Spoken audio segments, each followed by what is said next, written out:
Di pelajaran selanjutnya, anak Pak Wali Kota yang tak bisa menerima kekalahan kembali menyerang Tang San. Namun hasilnya pun tetap sama saja. Kali ini Xiaowu juga membantu untuk memberi pelajaran anak sombong tersebut. Sang guru lantas memisahkan mereka dan menghukum Tang San dan juga Xiaowu untuk menyapu halaman di depan. Dan lagi-lagi bersama asistennya anak wali kota berbuat usil mengerjai mereka dengan memasang jebakan petasan. Sayangnya anak si wali kota harus menelan kekalahannya untuk kesekian kali karena dengan mata ungu milik Tang San ia dapat melihat jebakan itu dan membalikan situasi yang diharapkan.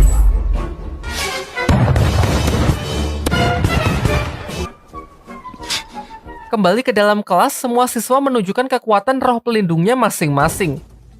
Tang San juga memperlihatkan roh pelindungnya yang berupa rumput biru perak yang kemudian meminta sang guru untuk melatihnya agar bisa digunakan dalam pertempuran.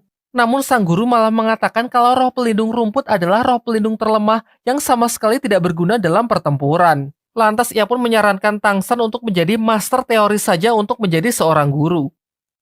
Merasa tak puas dengan jawaban itu, Tang San pergi menemui Master Xiao untuk meminta pendapatnya. Dan benar saja, Master Xiao memiliki pandangan berbeda dengan mengatakan tidak ada roh pelindung yang tidak berguna, yang ada hanya penggunanya saja yang tidak bisa memaksimalkan kekuatan roh pelindungnya.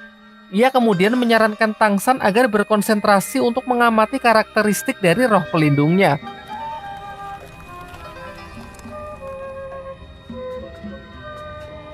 Singkatnya, dengan bantuan Xiaowu yang tanpa ia sengaja, Tang San berhasil memahami karakteristik yang dimaksud. Lantas ia pun segera mengabarkan apa yang telah ia temukan ke Master Xiao. Setelah itu, Master Xiao membimbing Tang San untuk mengeluarkan perwujudan dari roh pelindung rumputnya, juga menyarankan agar menjadi Master Roh tipe pengontrol. Hal ini karena roh pelindung milik Tang San berupa benda hidup yang sangat fleksibel.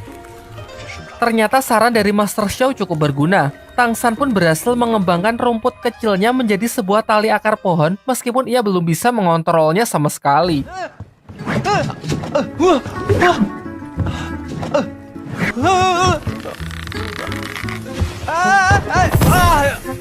Keesokan harinya, Tang San dan Xiaowu pergi ke akademi untuk menghadiri acara pemilihan perkumpulan ketua Master Roh Akademi. Di perjalanan, perhatian mereka dialihkan dengan arak-arakan heboh yang diketahui rombongan yang mengawal sang wali kota.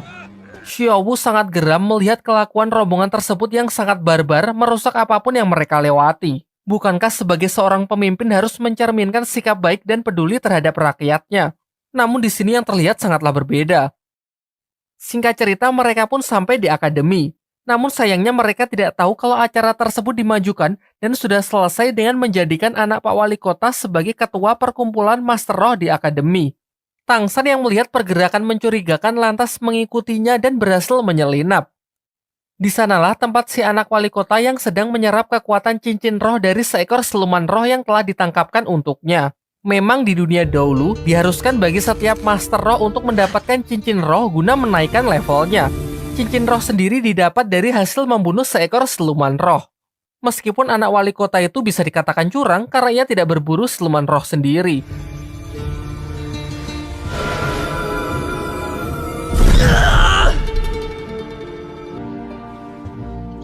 Malam harinya, Tang San menemui Master Xiao agar membantunya berburu cincin roh pelindung yang cocok untuknya. Singkatnya, Master Xiao bersedia untuk membantu. Ia kemudian mengeluarkan roh pelindungnya yang ia panggil Lao Shipao yang berwujud anjing berhidung babi untuk ditukarkan dengan tiket masuk hutan berburu. Diketahui bahwa hutan berburu merupakan tempat tinggal dari banyak siluman roh. Di perjalanan, Master Xiao mengatakan kalau transaksi ini hanyalah sebuah trik, karena roh pelindungnya pasti akan kembali tak peduli dimanapun ia ditinggalkan. Singkat ceritanya lagi, mereka pun diperbolehkan masuk setelah menunjukkan tiket mereka kepada para petugas yang berjaga di depan gerbang. Terlihat juga Tang San membawa gerobak berisi banyak lobak yang Master Xiao katakan akan berguna di dalam hutan. Di waktu yang bersamaan, anak wali kota datang ke asrama untuk mencari Tang San berniat menantangnya. Namun Tang San tidak ada di sana. Dan ia mendapatkan informasi kalau Tang San sedang berada di hutan berburu untuk mencari siluman roh. Bersama asistennya, ia pun bergegas menyusulnya. Kembali ke hutan berburu, saat sedang beristirahat, mereka sudah disambut oleh serangan siluman roh yang berwujud serigala hitam. Master Xiao lalu membunuhnya dan menjelaskan bahwa warna dari setiap cincin roh menunjukkan usia dari siluman roh tersebut. di mana umur puluhan tahun berwarna putih, ratusan tahun berwarna kuning, ribuan tahun berwarna ungu, puluhan ribu tahun berwarna hitam, dan ratusan ribu tahun berwarna merah. Semakin tua usia siluman roh, maka semakin kuat pula kekuatan dari roh cincin pelindungnya. Namun ada batasan tertentu seseorang bisa menyerap kekuatan dari cincin roh. Maksudnya, jika seseorang menyerap cincin roh di luar batas kemampuan tubuhnya, maka tubuhnya akan hancur. Sementara itu, anak wali kota beserta rombongannya juga sudah sampai di hutan berburu menggunakan tanda bangsawannya yang membuat ia bisa masuk keluar sesuka hatinya. Kembali ke hutan berburu, saat sedang beristirahat, mereka dikejutkan dengan kemunculan Xiao Wu yang sedari awal bersembunyi di gerobak Tang San. Di tengah obrolan mereka, serigala hitam yang sebelumnya dikalahkan kembali datang dengan jumlah yang cukup banyak untuk menyerang mereka. Xiao Wu pun kemudian mengajak Tang San lari dan sengaja berpisah dengan Master Xiao karena ia curiga kalau Master Xiao hanya memanfaatkan Tang San sebagai bahan penelitiannya tentang teori cincin roh. Sementara itu, anak wali kota beserta rombongannya juga sudah sampai di hutan berburu. Di sana ia pun berhasil menemukan Tang San dan Xiao Wu yang sudah terpisah dari Master Xiao. Si anak wali kota yang sangat membenci Tang San karena selalu mempermalukannya di depan umum mengancam akan membunuhnya. Namun ia memberinya pilihan. Jika Tang San menyerahkan Xiao Wu dan bersedia menjadi bawahannya, maka ia akan memaafkannya dan melupakan semua yang telah terjadi. Pilihan Tang San pun sudah jelas. Ia pun melakukan perlawanan meskipun kalah dari segi jumlah. Tiba-tiba di tengah kericuhan mereka, Lao Xingpo, roh pelindung milik Master Xiao, muncul dari semak-semak yang diikuti roh siluman ular yang diperkirakan berusia ratusan tahun.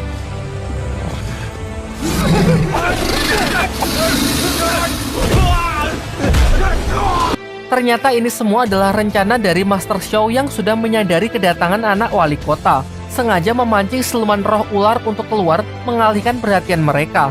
Karena merasa takut, anak wali kota pun bersama pasukannya terpaksa mundur dari amukan roh siluman ular tersebut. Siluman ular itu kemudian mengamuk mengejar Tang San dan melukai Master Xiao, sampai akhirnya ketiganya pun bekerja sama untuk melumpuhkan siluman tersebut.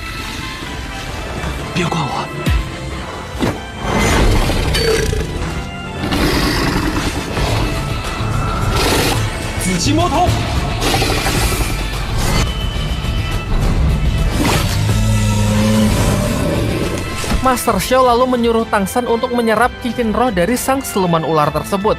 Karena berdasarkan teorinya, tubuh Tang San cukup mampu untuk menampung kekuatan siluman roh berumur 400 tahun. Namun Xiao Wu melarangnya, karena terbukti sudah tujuan Master Xiao yang sebenarnya hanya ingin menguji kebenaran dari teorinya. Terjadilah dilema singkat di dalam diri Tang San. Xiao Wu yang melarang khawatir kalau teori tersebut salah, maka tubuh Tang San akan langsung hancur. Sementara di sisi lain, pasukan anak Pak Wali Kota akan segera datang untuk melanjutkan niatnya menghabisi mereka. Dan benar saja, tak lama setelah itu rombongan anak Wali Kota sudah datang menyusul mereka. Hingga akhirnya Tang San memutuskan percaya kepada Master Xiao untuk menyerap cincin roh tersebut dan menerima seluruh resikonya. Akhirnya, Tang San memutuskan percaya kepada Master Xiao untuk menyerap cincin roh tersebut dan menerima seluruh resikonya. Sementara itu, rombongan anak wali kota sudah datang menyusul untuk menghabisi mereka. Keadaan pun semakin memburuk karena efek samping dari penyerapan tersebut sangatlah menyakitkan sehingga Tang San tidak memungkinkan untuk bertarung. Beruntung Master Xiao masih mempunyai sisa tenaga untuk mengeluarkan senjata rahasianya yang berupa gas beracun dari roh pelindungnya sehingga memberikan kesempatan bagi Tang San dan Xiao Wu untuk melarikan diri. Dibawalah Master Xiao ke akademi oleh anak wali kota sebagai sandera yang diancam akan dibunuh jika Tang San tak juga muncul. Sedangkan Tang San sendiri masih bersama Xiao Wu di hutan berburu untuk menyempurnakan penyerapan cincin roh silumannya.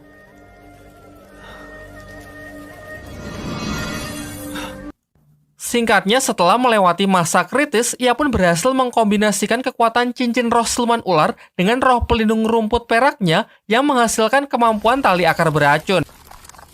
Sementara tanpa sepengetahuan dari Tang San, Xiao Wu juga berhasil mendapatkan cincin roh silumannya dari segerombolan serigala hitam yang berhasil ia jinakan.